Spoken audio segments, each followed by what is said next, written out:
Bulumanaka and greetings from Fiji, where we are preparing to hand over the presidency of the COP negotiations to Poland in a couple of weeks, and where we are determined, after that happens, to keep being a voice for decisive climate action, not only for ourselves, but vulnerable people everywhere.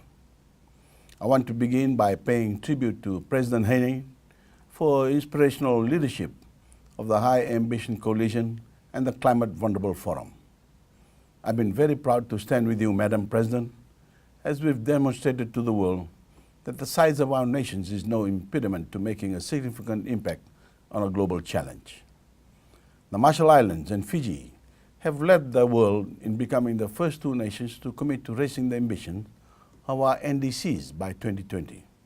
In both cases, guided by long-term plans to reach net zero emissions by mid-century. And we are appealing to all nations to follow our example, a call to action from the Pacific on behalf of some of the most vulnerable people on earth. If we can do it, so can you. And as COP23 President, I appeal to political leaders everywhere to demonstrate the necessary resolve to raise ambition and action to the level required to meet the climate threat and achieve net zero emissions by 2050 at the latest. We know, because the scientists have just told us, that we have sufficient time to reduce our greenhouse gas emissions and cap global warming at 1.5 degrees Celsius above that of the pre-industrial age. But only just. The window of opportunity is fading fast. So we have it in our power to either act decisively to preserve life as we know it and ensure the well-being of our people, or enter history as the generation that betrayed humanity and recklessly endangered our planet.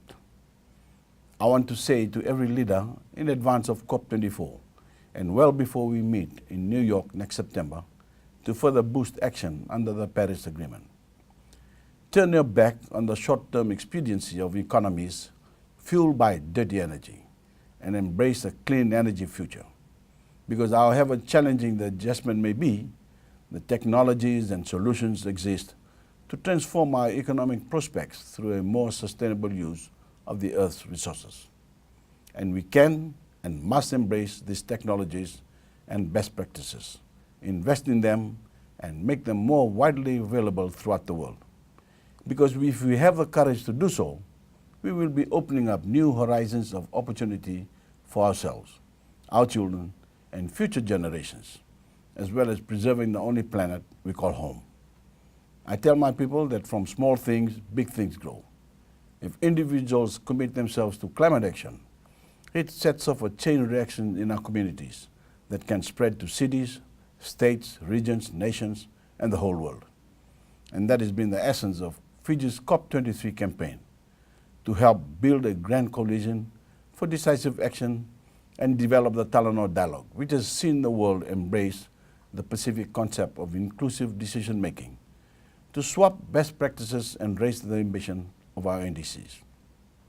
My thanks to each and every one of you for your own commitment, and let's do everything we can to build momentum started at this virtual summit through COP24 and all the way to the New York summit next September and beyond.